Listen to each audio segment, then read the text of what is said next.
folks, we continue our New You in 2023. We've been featuring a number of fitness experts and dietitians as well, helping you out. We previously had Rodney Lennon on the show. Rodney, of course, lost more than 100 pounds.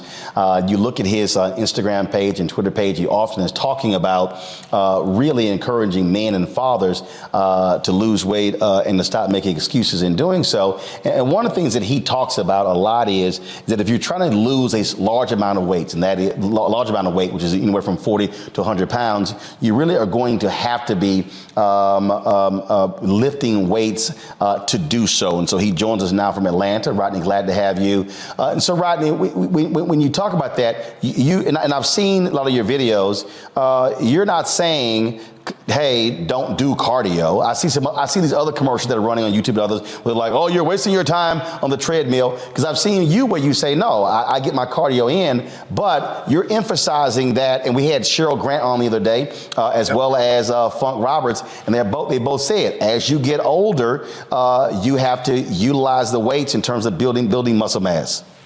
Yep. Because again, Roland, as you age, the first thing that's going to go is your strength. So especially as fathers, you got a wife at home, you got kids at home, you got a career to focus on. So as you're going through that journey of dealing with all your responsibilities and losing weight at the same time, it's imperative that you lift heavy weights. Not saying you got to go be a bodybuilder or nothing crazy like that, but you want to lift the weights that can challenge you as a man. So whatever you can safely handle for anywhere between 8 to 20 reps, that's what's going to help stimulate that good muscle growth. Because again, a lot of brothers are trying to lose this weight, but they're worried about having loose skin or being saggy or just looking like a deflated version of themselves once the weight comes off. But that's where the weight training comes in at. You can do all the cardio you want. Yeah, that's going to bring the number on the scale down.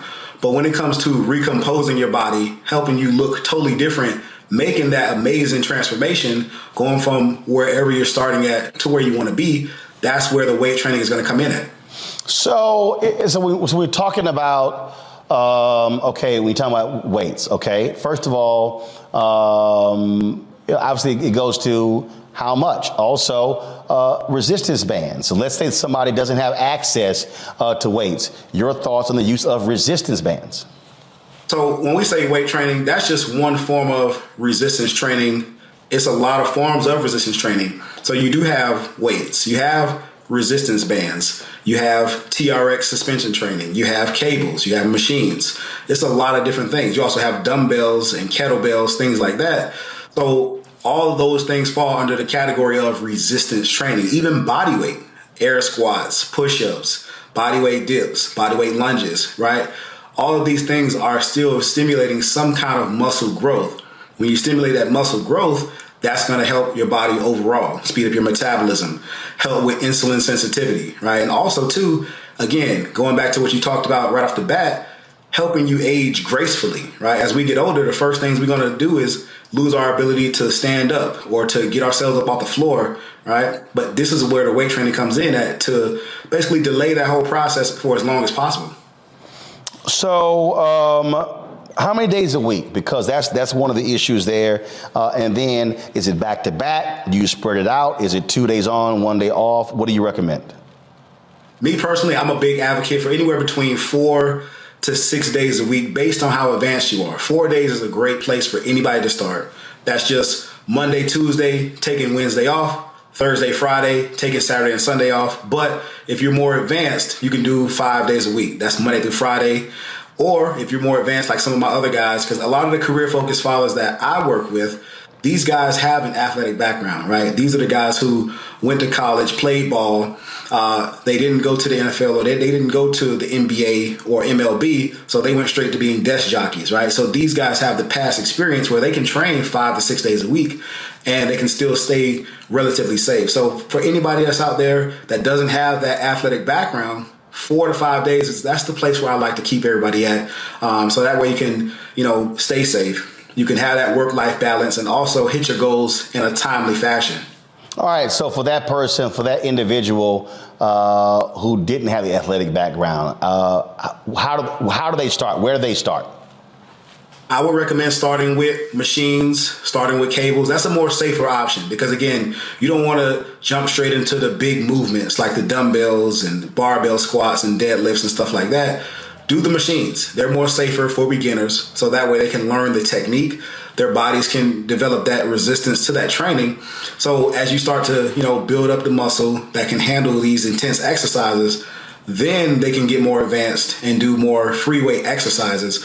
But also, too, whether you're a beginner, intermediate, or you're advanced, everybody has to do that cardio. It's no way around the cardio.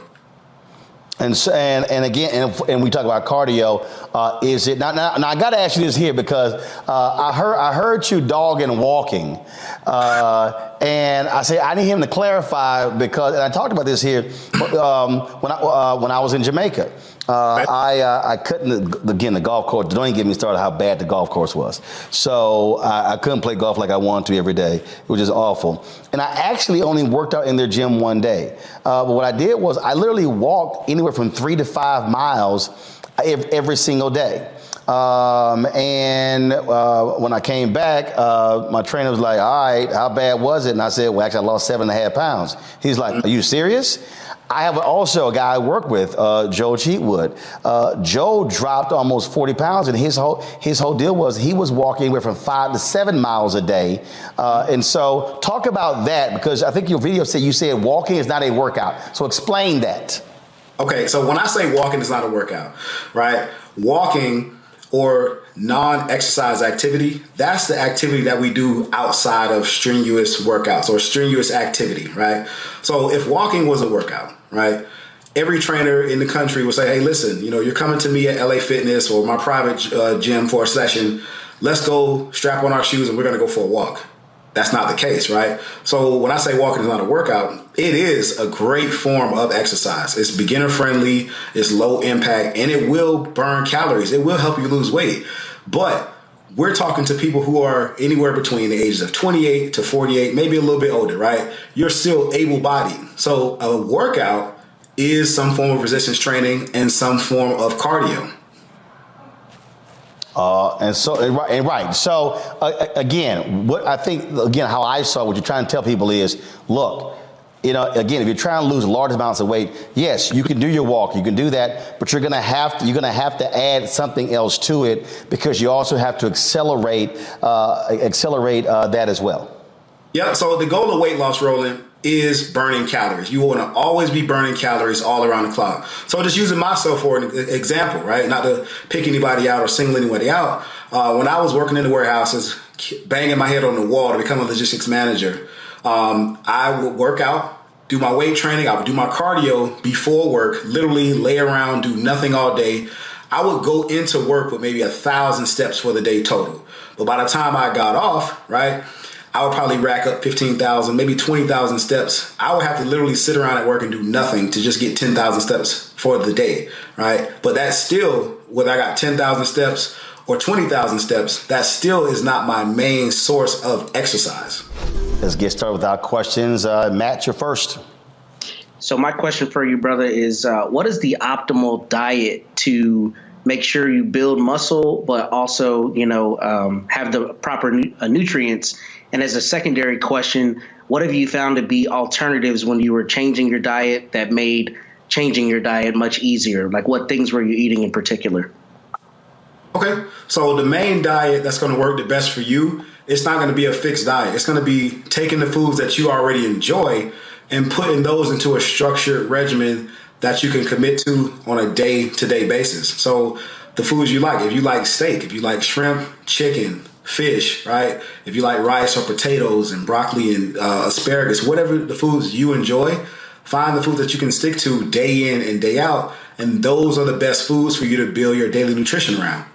So one more time, can you walk me back through your last part of the question? Yeah, the second part of the question was what in particular did you find to be alternatives or things that you were able to transition to that you weren't already eating that you found helped you make healthier choices?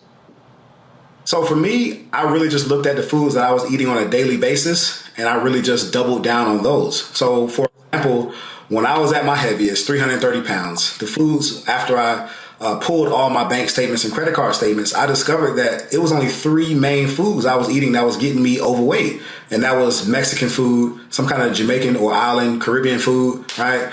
Or I was eating a lot of Asian style foods. So I started incorporating those foods that I enjoy already into my daily nutrition.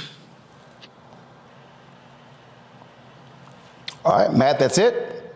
Yeah, that's it. Thank you. All right, Kelly. Sure. I was just looking at your Instagram page, and first and foremost, I love how you focus on Black fathers because they are so necessary. Black men, Black fathers are just so necessary. And I guess my question to you is, on the Black woman side of things, we already have a lot of influencers rather telling us, give yourself grace and be kind to yourself and things like that. I like how on your page you're saying, do the work and, go easy, not necessarily go easy on yourself, but what is some of the language that you use for your clients to basically encourage them to give themselves grace in a world where Black men aren't given that much grace, if any? Well, I just tell them to focus on the journey and not the right now. Because a lot of guys, they can get overwhelmed, they get discouraged, they get beat up by life day in and day out. So I just tell my clients to take it one day at a time, one workout at a time, one meal at a time, and just stay consistent with that. Don't focus on what's going to happen tomorrow, next week. Focus on what you can do today, whether you're a man or a woman, right? Because I have coached women in the past, and it's the same thing. You got to just focus on what you can do today. If you have any slip ups, if you have a piece of cake or a cookie or a chip, right? It's not the end of the world. You have to analyze, hey, what happened that made me turn to these foods again?